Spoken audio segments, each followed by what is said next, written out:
యాండి, నేను మా ఫ్రెండ్ శిరీష్ ని కలవటానికి వెళ్తున్నాను. తను ప్రెగ్నెంట్ అయినప్పటి నుంచి ఇప్పటిదాకా కలవలేకపోయాను. ఈ రోజు దసరా పండుగ కదా, అందుకే ఇంట్లో పాయాసం, పులిహోర, గారెలు చేశాను. ఇవి శిరీష్ కిచ్చి కాసేపు పలకరించేస్తానండి. అలాగే, తనకి నేను కూడా దసరా శుభాకాంక్షలు చెప్పానని చెప్పు. అమ్మగారు, ఆకలైతాంది, ధర్మం చేయండి. ఏందిది? అన్నం. అన్నవా? మరి కోరేది? కాస్త చికెన్ కూరుంటే పెట్టమ్మా. ఈ మధ్య నీసి తగలక బాడీ బాగా ఈకైనది. ఏరా యాబ్రాసదవా, నువ్వేమన్నా గీ ఇంటి కొత్తలుడు అనుకున్నావా? కావాల్సింది వండి పెట్టనీకి. నీకు ఈ అన్నం కూడా ఇయ్యా. నడీటి నుంచి. సర్ప్రైజ్! హ్యాపీ దసరా శిరీష. ఎలా ఉన్నావు? సరోజ, నువ్వా? ఏంటి ఇలా వచ్చావు? నువ్వు వస్తున్నావని కనీసం ఫోన్ కూడా చేయలేదు. ఎందుకొచ్చావే? అదేంటే, నన్ను చూసి హ్యాపీగా ఫీల్ అవుతావనుకుంటే ఎందుకొచ్చావని అడుగుతున్నావేంటి? అదేం లేదే, రా లోపలికి. నీకిష్టమైన ఈ పాయాసం వండి తీసుకొచ్చా. ఇది తింటే నీకు పుట్టబోయే పాప నీలాగే అందంగా యాపిల్ పండులా ఉంటుందే. ఏంటి ఇల్లంతా ఇంత సైలెంట్ గా ఉంది? ఇంట్లో ఎవరు లేరా? ఎందుకు లేరు? నేనున్నాగా. ఏం సరోజా, ఎట్లున్నావు? డైటింగ్ ఎట్లా చేస్తున్నావా? మనిషివి చీపురు పుల్ల లెక్కైను. గీదిగో కోడలి పిల్ల, గీ జ్యూస్ తాగు. డోర్ తీసి అలసిపోయినట్టున్నావు. వావ్ శిరీష, నువ్వు చాలా లక్కీనే. చూసావా, డోర్ తీసినందుకే నీ అత్తయ్య నీకోసం జ్యూస్ తీసిచ్చింది. అవునమ్మా, కొడుకేమో ఉద్యోగమని క్యాంపుకెళ్ళిండు. ఇంక మిగిలింది నేను, నా కోడలాయే. నా కోడలు గర్భవతి అయిన సంధి గీ ఇంటి పనులన్నీ నేనే చూస్తుంటి. తప్పదు కదా, గీ అమ్మి నా కూతురు లెక్క అన్నట్టు. అవునంటీ, మీరు మా శిరీష్ కి అత్తయ్య కావటం పోయిన జన్మలో తను చేసుకున్న పుణ్యం కదా శిరీష.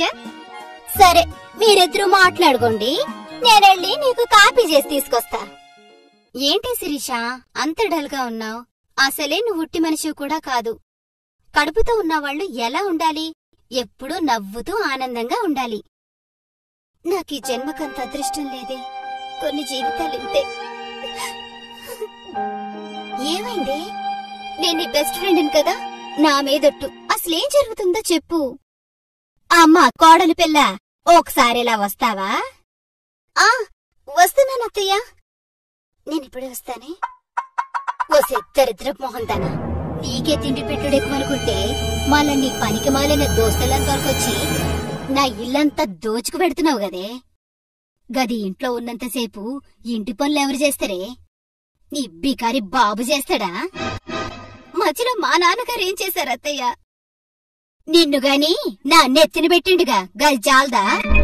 నీ బాబిస్తానన్న గట్టిన డబ్బులే ఇంకా ఇయ్యలే.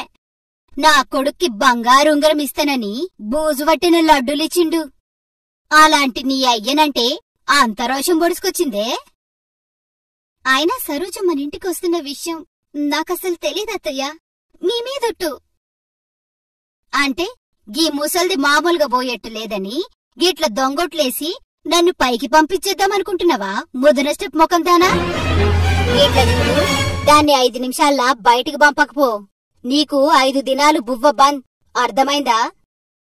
అలాగే అత్తయ్య. ఏంటి శిరీష అలా ఉన్నావు?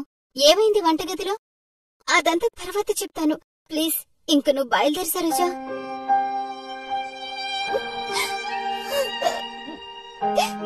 అమ్మా దుర్గామాత, శిరీషుని చూస్తే ఏదో కష్టాల్లో ఉన్నట్టుంది. దానికి ఏ ఆపద రాకుండా చూడు తల్లి. ఏంటే, ఆ శిరీషుని కలిసొచ్చిన దగ్గర నుంచి ఏదో ఆలోచిస్తున్నావు. ఏం జరిగింది? ఈరోజు శిరీష నాతో మాట్లాడిన విధానం చూసి తనేదో బాధలో ఉందని అనుమానంగా ఉందండి. ఆ ఇంట్లో ఏదో జరుగుతుంది. శిరీష నాతో చెప్పడానికి భయపడుతుంది. నేను ఎలాగో తెలుసుకోవాలి. వేరే వాళ్ళ ఫ్యామిలీ గురించి మనకెందుకే? అనవసరంగా తలదూర్చి ఇబ్బందుల్లో పడ్డ అవసరమా మనకి? అలా అంటారేంటండి? శిరీష నా బెస్ట్ ఫ్రెండ్. తను కష్టాల్లో ఉంటే నేను చూస్తూ ఎలా ఊరుకుంటాను? సరే, నువ్వొక్కసారి కమిట్ అయితే నీ మాట నువ్వే వినవు, నా మాట వింటావా? ఏదో ఒకటి చెయ్యి. ఏదో ఒకటి చేయటం కాదండి, నేను ఆల్రెడీ చేసే వచ్చాను. ఏం చేసావే? శిరీష నాకు డైరెక్ట్ గా చెప్పడానికి భయపడుతోందని నేనే ఒక ప్లాన్ వేశానండి. వస్తూ వస్తూ వాళ్ళకి తెలియకుండా నా మొబైల్లో కెమెరా ఆన్ చేసి ఒక కార్నర్లో పెట్టొచ్చానండి. అక్కడ ఏం జరుగుతుందో ఆ ఫోన్లో ఈ పాటికి అంతా రికార్డ్ అయ్యుంటుంది. నీ దుంపదగా చివరికి ఎట్లా తయారయ్యావంటే? పొండి, మీరెప్పుడు ఇలానే అంటారు. మన ఫ్రెండ్స్ గురించి మనం పట్టించుకోకపోతే ఎవరు పట్టించుకుంటారు? నేను రేపే వెళ్లి ఆ ఫోన్ తీసుకొచ్చి వాళ్ళత్తయ్య బండారం బయట పెడతాను. ఏందమ్మా మళ్ళొచ్చినావు? ఇంట్లో పనేం లేదా? గిట్ల ఇల్లెమ్మట తిరుగుతున్నావు? ఏం లేదులే ఆంటీ, నిన్న పాయాసం తీసుకొచ్చిన బాక్స్ తీసుకెళ్దామని వచ్చాను. అయ్యో శిరీష, ఏమైందే? ఆ కన్నీటి అలా అయింది? అబ్బే ఏం లేదమ్మా, నేనొద్దొద్దంటుంటే ఎనకుండా ఎల్లి గా బిందెత్తింది, కాజారి కింద పడింది, గదే ఆ దెబ్బ. అవును కదమ్మా, అది కింద పడితే తగిలిన దెబ్బలా లేదే, ఎవరో కావాలని కొట్టినట్టుందే. సరోజ, ఏం లేదని చెప్పాను కదే, బాక్స్ నేను తీసుకొచ్చిచ్చేదాన్ని కదా, నువ్వెందుకొచ్చా? నన్ను ప్రశాంతంగా బతకనివ్వవా? ఇంకెప్పుడు మా ఇంటికి రావద్దు, వెళ్ళిక్కడి నుంచి. సరే, ఇంకెప్పుడు రాను. నిన్న నా వస్తువు ఒకటి మర్చిపోయాను, అది తీసుకుని వెళ్తాను.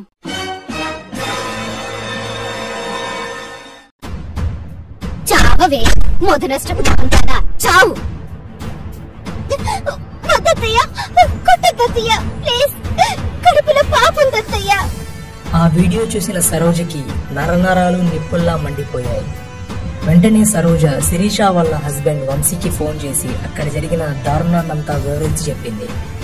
ఆ విషయం విన్న వంశీ వెంటనే క్యాంపు నుండి ఇంటికి బయలుదేరాడు. వంశీ రాగానే సరోజ అతనికి ఆ వీడియో చూపించింది.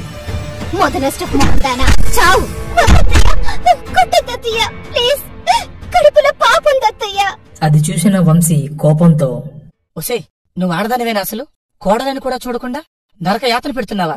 ఇలాంటి పనులు చేయటానికి సిగ్గనిపించట్లేదు? నాకు లేని ఆ డబ్బు పిచ్చి నీకెందుకే? ఏంటి శిరీష, నువ్వింత బాధ అనిపిస్తున్నావని ఒక్క ఫోన్ చేసి చెప్పచ్చుగా. మీ అమ్మగారి గురించి మీకు చాడీలు చెప్తానని అనుకుంటారేమోనని చెప్పలేకపోయానండి. పైగా మీకు ఈ విషయం చెప్తే అత్తయ్య ఆత్మహత్య చేసుకుంటానని బెదిరించిందండి. అవునన్నయ్య, శిరీష మంచితనాన్ని అలసుగా తీసుకొని మీ అమ్మగారు తనని చిత్రహింసలు పెట్టారు. చాలే అమ్మా సంబడం. అత్త కోడల్ని వేధించడం ఏమన్నా కొత్త ఏంది? ఇది తరతరాలుగా వస్తున్న సంప్రదాయం. దీని గురించి గంతగించుకోవడం అవసరమా? ఆయన అందరూ ఒకటైనాక నాకిక్కడేం పని? నేను మా అన్న ఇంటికెళ్తా. సరే అన్నయ్య, నేను బయలుదేరతాను. శిరీష్ని జాగ్రత్తగా చూసుకోండి. నువ్వేం బాధపడకమ్మా, ఇంక నేను వచ్చేసాగా.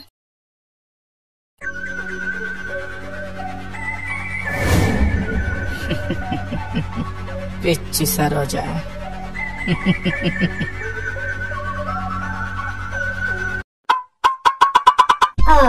కెమెరా రెడీగా ఉందా? మేకప్ కరెక్ట్ గా ఉందా? రెడీనండి. యాక్షన్. ఓకే. నమస్కారం, నా పేరు సరోజ. మీరు మీ ఫ్యామిలీ ఈ కరోనా నుంచి క్షేమంగా ఉన్నారని అనుకుంటున్నాను. ఈ ఛానల్ ద్వారా మిమ్మల్ని సరదాగా నవ్వించడం అన్నది మా ప్రయత్నం. కాబట్టి వెంటనే ఈ ఛానల్ ని సబ్స్క్రైబ్ చేసి షేర్ చేస్తారని ఆశిస్తున్నాను. ఏ నువ్వు ఊకాక గట్లా అడిగితే వాళ్ళకేమర్థమవుతుంది? నేను మాట్లాడతాగా, నువ్వు పోయి ఆడ కూసోపో. అరే, ఉత్తి చూసుడు కాదు, వీడియో చూడక ముందుకు సబ్స్క్రైబ్ చేయాలి, చూసిన తర్వాత లైక్ కొట్టి కామెంట్ చేయాలి. ప్రతిదీ చెప్పాలా? ఇంకెప్పుడు నేర్చుకుంటారా భయ్? అన్నా, నువ్వంత రూడ్గా మాట్లాడితే మన ఛానల్ ఎవరు చూడరన్నా, కొద్దిగా రిక్వెస్టింగ్ అడుగు. ఏ ఉత్తనే మజాక్ చేసిండ్రా? ఇప్పుడు చూడు నా పర్ఫార్మెన్స్. సార్, మేడం, మా ఛానల్ గిట్ల మీకు నచ్చినట్లయితే మీరు తప్పకుండా సబ్స్క్రైబ్ చేయాలి, గంట కూడా కొట్టాలి. మిమ్మల్ని కితకితలు పెట్టడానికి మేమంతా రెడీ. సరే, చాలాసేపు అయిందండి, నా డబ్బులు ఇస్తే నేను వెళ్ళిపోతానండి. హాయ్. షూటింగ్ డబ్బులా? పదరా జగ్గు, మన పని అయిపోయింది ఇక్కడ.